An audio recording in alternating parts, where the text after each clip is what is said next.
Good morning friend, BPSC and PCS अड्डा में आपका स्वागत है। मैं हूं आपका दोस्त सचिन। आज हम बिहार के प्रमुख नदी एवं अप्रवाह क्षेत्र आप लोग को पढ़ाएंगे। बीपीएससी हो, बिहार एसएससी हो, बिहार के हर एक एग्जामिनेशंस में 3 से 4 नंबर का क्वेश्चन निश्चय ही इससे आएगा। अगर आप नए हैं तो हमारे चैनल को लाइक कीजिए, सब्सक्राइब कीजिए। चलिए शुरू करते हैं आज का पढ़ाई। दोस्तों, आज हम बिहार के नदी प्रवाह के बारे में पढ़ा रहे हैं आप लोग को। 3 से 4 नंबर का बीपीएससी हो, बिहार एसएससी हो इत्यादि एग्जामिनेशन में पूछा ही जाता है। अगर आज का आप हमारा पूरा क्लास कर लेंगे तो नदी आधारित कोई भी क्वेश्चन आपसे नहीं छूटेगा। तो चलिए हम शुरू करते हैं आज का चैप्टर। दोस्तों, बिहार के बीचों बीच गंगा नदी गई है और बिहार को 2 भागों में बांटी है। गंगा नदी के उत्तर के क्षेत्र को उत्तरी बिहार कहते हैं और गंगा नदी के दक्षिण के क्षेत्र को दक्षिणी बिहार कहते हैं। गंगा नदी की ये विशेषता है कि बिहार की जितनी भी नदियां हैं वो गंगा में ही समाहित हो जाती हैं, यानी उनका अंत और संगम गंगा में ही है, गंगा में ही आके वो मिल जाती हैं। तो चलिए हम सबसे पहले गंगा से ही शुरू करते हैं। गंगा नदी आपको पता होगा कि 2525 स्क्वायर फीट लंबी नदी है और ये 5 राज्यों से होकर गुजरी है। उत्तराखंड जहां से इसका उद्गम है, यूपी, बिहार, झारखंड, बंगाल होते हुए ये बंगाल की खाड़ी में गिर जाती है। तो हम शुरू करते हैं कि गंगा नदी बिहार में इंटर कहाँ करती है। ये क्वेश्चन एग्जामिनेशन में पूछ सकता है कि गंगा नदी बिहार में कहाँ इंटर करती है। तो जैसा कि आपको पता होगा कि बक्सर बिहार के एक जिला है और वहां पे चौसा नामक स्थल है, वहीं पे गंगा नदी बिहार में इंटर करती है और बिहार में 12 जिला से गंगा नदी प्रवाहित होती है। यानी बक्सर से शुरू होती है और कटिहार में कटिहार में इसका सीमा अंत हो जाता है और ये बंगाल में इंटर हो जाती है। तो इस पे ये क्वेश्चन बनेगा कि बिहार में गंगा नदी का प्रवाह क्षेत्र कितना किलोमीटर लंबा है। तो 445 किलोमीटर बिहार में गंगा का प्रवाह है। दूसरा क्वेश्चन ये पूछ सकता है कि बिहार में गंगा नदी सबसे ज्यादा किस जिला में बहती है। तो ये पटना में 99 स्क्वायर किलोमीटर में बहती है। दूसरा नंबर पे पूछे तो भागलपुर में। ये क्वेश्चन इंपॉर्टेंट है, इसका अभी हम जो पढ़ा रहे हैं आगे सब नदी बाई नदी आपको विस्तृत रूप से पढ़ाएंगे। पहले हम आपको थोड़ा सा झलक दिखला देते हैं। चलिए, तो गंगा नदी खत्म हो गया। अब हम देखेंगे कि बिहार के नदियां को 2 भागों में बांटा गया है, उत्तर की ओर से नदियां और दक्षिण की ओर से नदियां। तो उत्तर बिहार की जो नदियां हैं वो पहाड़ी नदियां हैं, यानी इनका स्रोत कहीं ना कहीं पहाड़ से है, पहाड़ से ही इसमें पानी आता है। और ये बरमासी नदियां हैं, यानी 12 महीना इसमें पानी आना ही आना है और कहीं हद तक हिमालय से ही इनका स्रोत स्थल है। और दक्षिणी बिहार की जो नदियां हैं वो पठारी नदियां, इसमें से कुछ नदी तो बरसाती नदियां बन चुकी है। जो वर्षा जो खत्म हो जाता है गर्मी के समय में, पुनपुन जैसे नदियों का अस्तित्व ही मिट जाता है, सूख जाती हैं। तो चलिए अब हम शुरू करते हैं उत्तर बिहार की नदियां। एग्जामिनेशन में ऐसे क्वेश्चन मोड़ सकता है कि इसमें से उत्तर बिहार की नदियां कौन है, दक्षिण बिहार की नदियां कौन है। तो सबसे पहले हम उत्तर बिहार की नदियां शुरू करते हैं। घाघरा, यानी गंगा के उत्तर में जो भी नदियां मिलेंगी वो सारी उत्तर बिहार की नदियां हो जाएंगी। घाघरा जो है वो उत्तर बिहार की नदियां हैं। घाघरा, गंडक, बूढ़ी गंडक, बागमती, करचा, यहाँ पे छूटा हुआ है कमला, बागमती, कोसी, महानंदा और कोंकणी, ये सारी नदियां जो हैं वो उत्तर बिहार की नदियां हैं। अब हम देखते हैं कि ये नदियां कहाँ से बिहार में इंटर हुई है और गंगा में कहाँ पे मिल गई है। तो घाघरा जो नदी है इसका उद्गम स्थल ये नेपाल में से यूपी में आती है और फिर बिहार में इंटर करती है और छपरा में जाके गंगा में ये मिल जाती है। दोस्तों, ये मापचाचुंग एक नेपाल में पर्वत श्रृंखला है, वहां से ये यूपी में आती है, और बिहार में ये छपरा जिला में गंगा नदी में ये मिल जाती है। बिहार में बस 83 किलोमीटर ही ये बहती है। अब हम घाघरा के बाद दोस्तों अगली नदी की ओर बढ़ते हैं। अब हम गंडक की ओर बढ़ते हैं। तो ये गंडक जो नदी है, गंडक, ये भी नदी नेपाल से ही बिहार में इंटर की है। गंडक में कंफ्यूज नहीं है, एक बूढ़ी गंडक भी है और एक गंडक भी है। अन्नपूर्णा श्रेणी यानी अन्नपूर्णा श्रेणी नेपाल में इसका उद्गम स्थल है, और ये फिर यूपी में भी बहती है। बिहार और यूपी का सीमा भी ये नदी बनाती है। अब हम देखेंगे कि बूढ़ी गंडक मिलती कहाँ पे है। तो बूढ़ी गंडक आके सोनपुर मेला का नाम सुने होंगे, हाजीपुर में है, यहीं पे गंगा में ये मिल जाती है दोस्तों। अब हम बूढ़ी गंडक के बाद आते हैं गंडक नदी पे। ये गंडक नदी, अब हम गंडक के बाद बूढ़ी गंडक की ओर आते हैं। बूढ़ी गंडक बिहार के ही पश्चिमी चंपारण नामक जिला में इसका उद्गम स्थल सोमेश्वर की पहाड़ी है। ये सोमेश्वर की जो पहाड़ी है वहां पे एक जगह है दोस्तों, चौतरवा। चौतरवा एक चौड़ है, यहाँ पे बूढ़ी गंडक का उद्गम स्थल है। और बूढ़ी गंडक खगड़िया में, जैसा कि आप देख रहे हैं, बूढ़ी गंडक खगड़िया में आके गंगा नदी में समाहित हो जाती है। अब हम बूढ़ी गंडक के बाद बागमती पे आते हैं। ये बागमती जो नदी है वो नेपाल में इसका उद्गम स्थल है, महाभारत श्रेणी। बागमती नदी के ही किनारे नेपाल का राजधानी काठमांडू बसा हुआ है। नेपाल का सबसे पवित्र नदी बागमती नदी है, और बिहार में जैसा कि आप देख रहे हैं कि सीतामढ़ी में इंटर करती है। सीतामढ़ी के डेंग नामक स्थान पे बिहार में इंटर करती है, और बेगूसराय में जाके गंगा में समाहित हो जाती है। अब हम आते हैं कमला, नहीं दे रखा है यहाँ पे, कमला है मधुबनी में।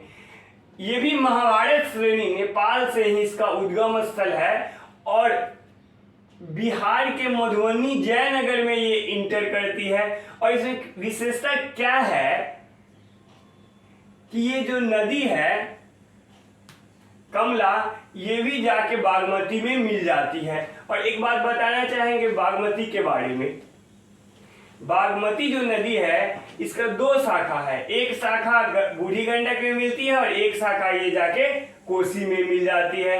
दोस्तों हम आगे बढ़ेंगे कोसी नदी की ओर।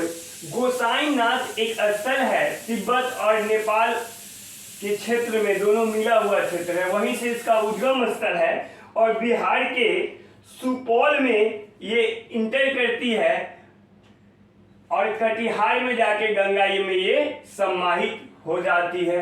अब हम दोस्तों आएंगे महानंदा। महानंदा जो है वो वेस्ट बंगाल से आई है, दार्जिलिंग से, और हमारे किशनगंज में इंटर करती है, और फिर ये कटिहार में जाके गंगा में समाहित हो जाती है। तो उत्तर बिहार के नदियां के बारे में आप अभी संक्षिप्त रूप से जाने, विस्तार रूप से अभी हम जस्ट पढ़ाएंगे आप लोगों को। अब आ जाइए दक्षिण बिहार की नदियां। दक्षिण बिहार की नदियां में आते हैं हम सोन से। बिहार की प्रमुख नदियां में सोन, पुनपुन, फल्गु, कर्मनाशा यहाँ पे होगा, अजय, सकरी इत्यादि नदियां जो हैं वो दक्षिण बिहार की नदियां हैं। और ये नदियां जो है वो लगभग बरसाती नदियां हैं। सोन जो है वो छत्तीसगढ़ से आई है, और बिहार में रोहतास जिला में इंटर किया है, और पटना में गंगा में ये समाहित हो गई है। अब हम आते हैं पुनपुन की ओर। पुनपुन जो नदी है वो गया जिला में, ये झारखंड से गया जिला में इंटर की है, और ये भी नदियां जो है वो पटना के फतुहा में गंगा नदी में समाहित हो गई है। अब हम आते हैं अजय की ओर। अजय जो है वो जमुई जिला से निकली है, और ये जो नदी है वो झारखंड के देवघर में गई है और देवघर से झारखंड के देवघर जिला होते हुए वेस्ट बंगाल में गंगा नदी में ये मिल जाती है। सकरी नदी जो है वो छोटा नागपुर के पठार जो है झारखंड का, वहां से इसका उद्गम स्रोत है और ये जो नदी नवादा जिला में इंटर की है। अब हम आते हैं, सकरी हो गया, क्यूल नदी जो है वो पारसनाथ पहाड़ी से झारखंड से उसका उद्गम स्रोत है, जमुई जिला में बिहार में इंटर करती है और लखीसराय में ये गंगा नदी में समाहित हो जाती है। हम ये देखे हैं इंपॉर्टेंट चीज कि जितने भी उत्तर बिहार की नदियां हों या दक्षिण बिहार की नदियां हों, ये सारी नदियां गंगा में ही अंततः मिल जाती है। तो अगर क्वेश्चन आए कि इसमें से दक्षिण बिहार की नदियां कौन है, तो याद रखना है दोस्तों, सोन, पुनपुन, फल्गु, कर्मनाशा, अजय, सकरी, ये इत्यादि नदियां जो हैं वो दक्षिण बिहार की नदियां हैं। अब हम अगले मैप में आपको दिखा रहे हैं कुछ नदी का विस्तार जो इसमें छूटा हुआ है। दोस्तों, उत्तर बिहार की नदियां हम आपको अच्छा से करवा चुके थे। दक्षिण बिहार का कुछ मैप में जो नहीं था उसको हम मैप के माध्यम से अच्छा से दिखाते हैं। ये जो कर्मनाशा नदी है वो कर्मनाशा नदी बिहार से ही इसका उद्गम स्थल है। कैमूर से ये इसका उद्गम होता है, कैमूर की पहाड़ियों से, और ये फिर यूपी में जाती है। यूपी के एक जिला से प्रवेश करते हुए बिहार में फिर ये बक्सर के चौसा नामक स्थान में गंगा में मिल जाती है। अब क्वेश्चन आपसे पूछ सकता है कि बिहार की कौन कौन सी नदियां हैं जो यूपी और बिहार की सीमा को बनाती हैं, मतलब बिहार से भी नदी और यूपी के सीमा को बांटता है। तो कर्मनाशा हो गया, ये जो सारा क्षेत्र है वो यूपी का क्षेत्र है।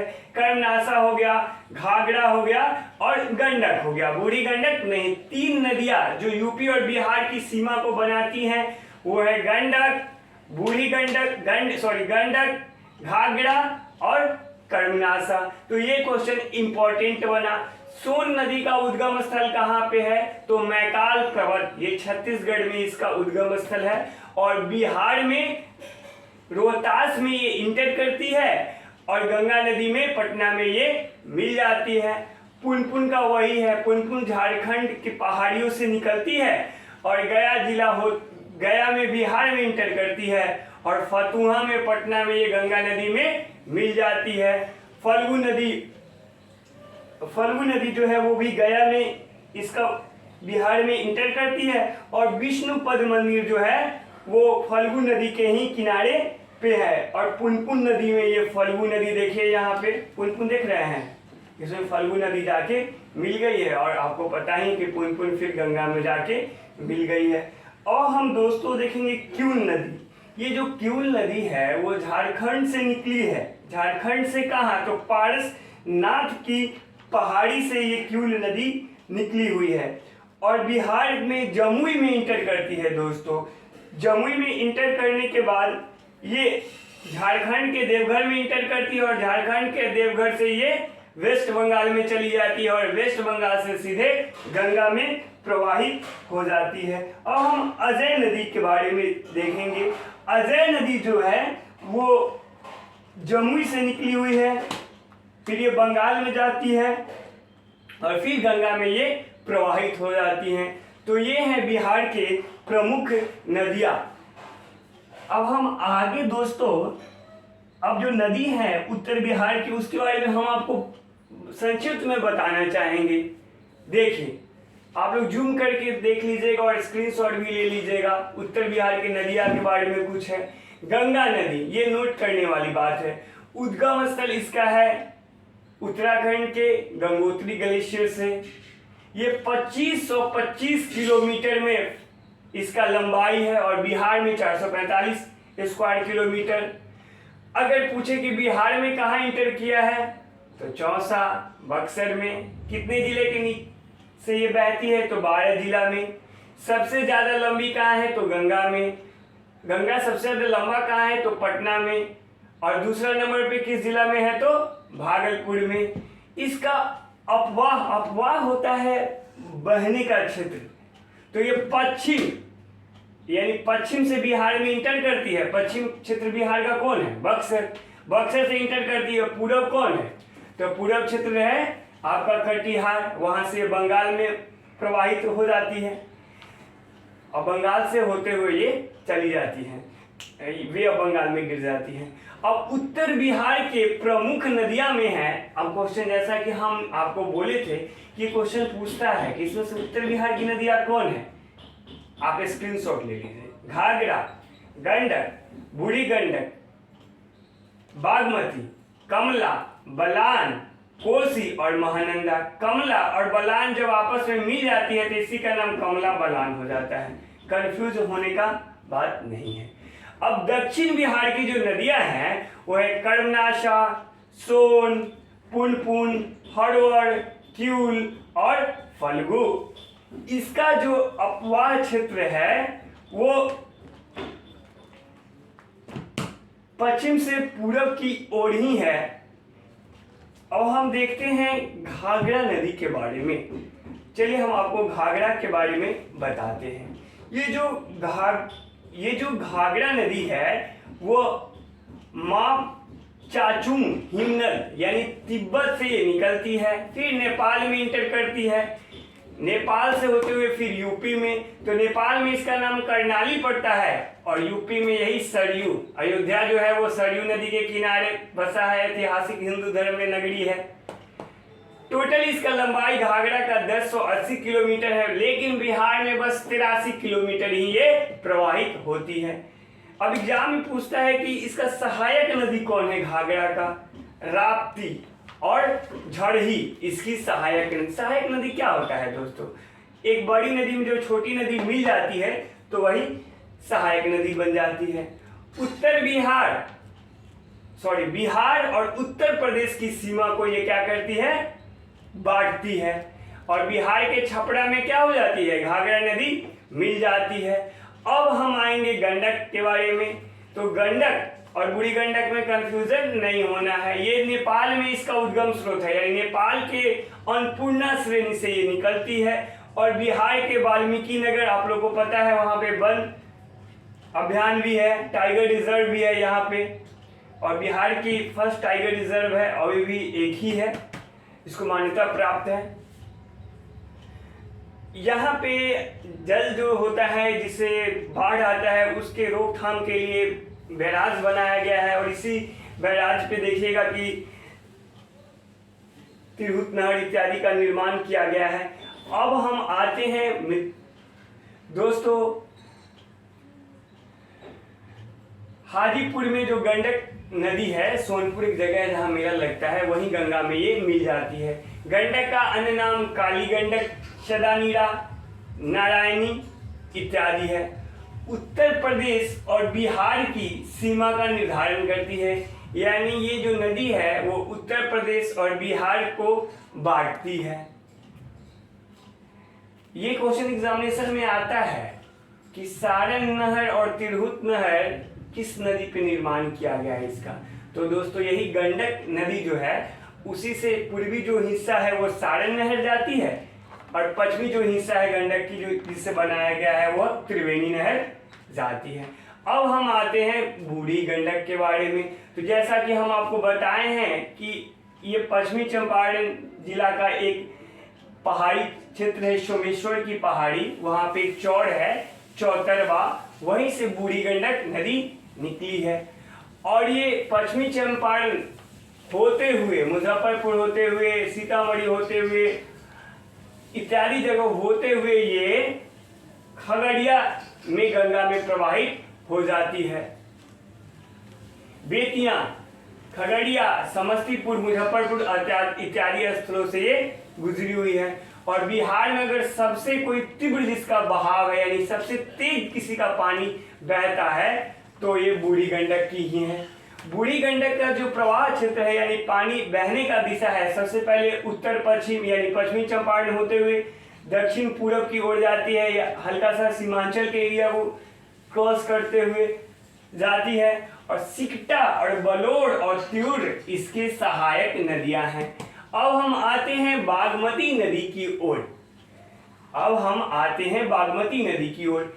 बागमती नदी जो है वो नेपाल की सबसे पवित्र नदी है और ये महाभारत श्रेणी एक पर्वत श्रृंखला है नेपाल में, वहीं से निकली है। काठमांडू पता है आपको कि नेपाल का राजधानी है। काठमांडू जो है वो बागमती नदी के ही किनारे बसी हुई है। बिहार में कहाँ पे इंटर करती है, तो बिहार के सीतामढ़ी जिला है, वहाँ पे डेंग नामक एक स्थल है, वहीं पे इसका बिहार में प्रवेश है। बागमती नदी जो है वो दरभंगा, सीतामढ़ी, शिवहर, मुजफ्फरपुर, खगड़िया होते हुए गंगा में बेगूसराय में जाके ये बूढ़ी गंडक में मिल जाती है। जैसा कि पता है कि बूढ़ी गंडक फिर गंडक में मिल जाती है।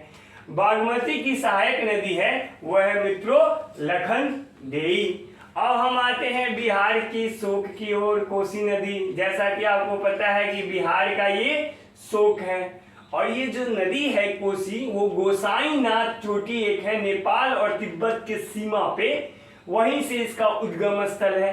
नेपाल में इसको सप्तकोशी भी कहते हैं। बिहार की भीमनगर एक जगह है सुपौल में, वहां पे ये बिहार में इंटर करती है और कुशेला कटिहार में ये गंगा नदी में जाके मिल जाती है। ये नदी का विशेषता क्या है मित्रों कि ये हमेशा अपना मार्ग बदलती रहती है। कभी देखिएगा कि कोसी इधर बह रही है, फिर उसे 500 मीटर 1 किलोमीटर आगे पीछे चली जाती है। और बिहार में आजकल सबसे ज्यादा कोई तबाह मचा रहा है तो ये कोसी नदी है। इसी कारण इसको बिहार का शोक कहा जाता है। अगर सरकार इसको चाहे तो डैम बना के बहुत हद तक कंट्रोल बाढ़ कर सकती है। अब हम आते हैं कोसी के बाद कमला नदी पे। कमला जो नदी है वो भी नेपाल से निकली है। नेपाल के महाभारत श्रेणी से इसका उद्गम स्थल है। बिहार में मधुबनी जयनगर में प्रवेश करती है और इस नदी का खासियत क्या है कि नदी के 2 शाखा निकलती है। एक शाखा जो है वो कोसी में मिलती है, दूसरी बागमती में मिलती है। बलान नदी जब कमला में मिलती है तो इसका संयुक्त नाम नहीं होता है 2 आदमी का राम श्याम, तो राम श्याम। 2 बलान और कमला जब मिल जाती है तो इसी का संयुक्त नाम हो जाता है कमला बगान। तो चलिए मित्रों, ये तो उत्तर बिहार की नदियां हो गया। अब हम दक्षिण बिहार की नदियां सोन से हम शुरू करते हैं दक्षिण बिहार की नदियां की ओर। देखिए दोस्तों, ये हैं दक्षिण बिहार की प्रमुख नदियां। जैसा कि हम आपको बताए थे कि सोन नदी जो है वो अमरकंटक की पहाड़ी छत्तीसगढ़ में है, मैकाल श्रेणी में, वहीं से इसका उद्गम हुआ है। आपको पता है कि ये पढ़े होंगे अमरकंटक की प्रेम कथा, जब जो 2 कपल वहां पे रहते हैं, पहाड़ जब टूट जाती है तो उसी के बीच से ये अमरकंटक से जो सोन नदी निकलती है, वो आगे पढ़ाएंगे कभी। दक्षिण बिहार की अगर सबसे कोई इंपॉर्टेंट नदी है तो ये सोन नदी है। और बिहार में प्रवाहित होने वाली गंगा, यानी गंगा की कोई सबसे बड़ी नदी है तो ये जो नदी है वो सोन नदी है। अगर आए कि हिमालय से गंगा की सबसे बड़ी सहायक नदी तब बूढ़ी गंडक कहेंगे। ऐसे पूछे कि बिहार में प्रवाहित होने वाली गंगा की सबसे सहायक नदी तो ये सोन नदी है। बिहार में रोहतास में मित्रों ये इंटर करती है। हालांकि नदी तो बहुत बड़ा है, 784 किलोमीटर है, बड़ी है, लेकिन बिहार में बस 202 किलोमीटर है। पटना में मनेर पता होगा, मनेर शरीफ दरगाह है, वहीं पे गंगा नदी में जाके ये मिल जाती है। अब एग्जाम में पूछता है कि सोन की सहायक नदी कौन कौन है, तो रिहांद है, कानन है, उत्तरी कोयल है। ये सोन नदी है वो दक्षिण पश्चिम बिहार में डेहरी बांध का निर्माण किया गया है, यानी दक्षिण पश्चिमी बिहार में डेहरी बांध बनाया गया है इसी सोन नदी पे। और ये भारत का बहुत ही महत्वाकांक्षी प्रोजेक्ट है। जैसा कि हमें पता है कि भारत का लगभग पहला ये प्रोजेक्ट है। और इससे क्या है कि छपरा, आरा इत्यादि जगहों पे सिंचाई की सुविधा, छपरा नहीं आरा की ओर, बक्सर की ओर सिंचाई की सुविधा उपलब्ध कराई जाती है। अब हम आते हैं पुनपुन नदी की ओर। पुनपुन नदी जो है वो झारखंड के पलामू जिला में इससे निकली है। बिहार में कहाँ आती है तो गया जिला में इंटर करती है। और ये नदी समानांतर बहती है। समानांतर क्या होता है, जब 2 नदी एक साथ अगर बहे तो वो समानांतर है। फतुआ पटना के फतुआ नामक स्थल पे ये गंगा नदी में आके मिल जाती है। ये नदी अब लगभग इसका अस्तित्व समाप्त ही होने को है। गर्मी में ये सूख जाती है, पानी का कमी हो जाता है। अब हम आएंगे दोस्तों अजय नदी। ये नदी का जो उद्गम स्थल है वो बिहार ही है। बटपाट एक जमुई अपने बिहार का जिला है, वहीं पे इसका उद्गम स्थल है। जमुई में निकलती है, जमुई से पता है कि देवघर नजदीक है, देवघर में चली जाती है और देवघर से ये फिर पश्चिम बंगाल होते हुए पश्चिम बंगाल में ही गंगा नदी में मिल जाती है। अब हम आएंगे सकरी नदी पे। ये आपको पता है कि छोटा नागपुर का जो पठार है बहुत ही वृद्ध फैला हुआ है, उसी से ये निकलती है और बिहार के नवादा जिला में इंटर करती है गोविंदपुर नामक जगह पे और फिर ये गंगा नदी में भी आके मिल जाती है। कितना भी कर लीजिएगा, मिलना है तो गंगा में ही। अब हम मित्रों आएंगे कर्मनाशा नदी पे। इसका उद्गम स्थल बिहार ही है, कैमूर में ये निकलती है और इसी पे इसकी सहायक जो नदी है वो दुर्गावती है। चौसा में ये बिहार में आके गंगा में मिल जाती है। चौसा जो है वो बक्सर नामक जगह पे है। बिहार और उत्तर प्रदेश की सीमा जो है वो कर्मनाशा नदी बनाती है। अब हम आएंगे क्यूल नदी पे। क्यूल नदी जो है वो पारसनाथ की जो पहाड़ी है झारखंड में, यहीं से निकली है और ये जमुई जिला में बिहार में इंटर करती है और लखीसराय में गंगा में ये मिल जाती है। अब हम आएंगे फल्गु नदी पे। वो गया जो है जिला वो फल्गु नदी के किनारे ही बसी हुई है। लीलाजान और मोहना नदी मिलने से ये विस्तार लेती है और इसी नदी का नाम निरंजना भी है। गया का विष्णुपद मंदिर जो है यूनेस्को का हेरिटेज है, वो फल्गु नदी के किनारे ही अवस्थित है और पुनपुन नदी की एक शाखा इसमें आके मिल जाती है। दोस्तों अगर आपको हमारा वीडियो अच्छा लगा तो आप लाइक कीजिए और सब्सक्राइब कीजिए और ढेर सारा शेयर कीजिए। चलिए आज का क्लास समाप्त होता है।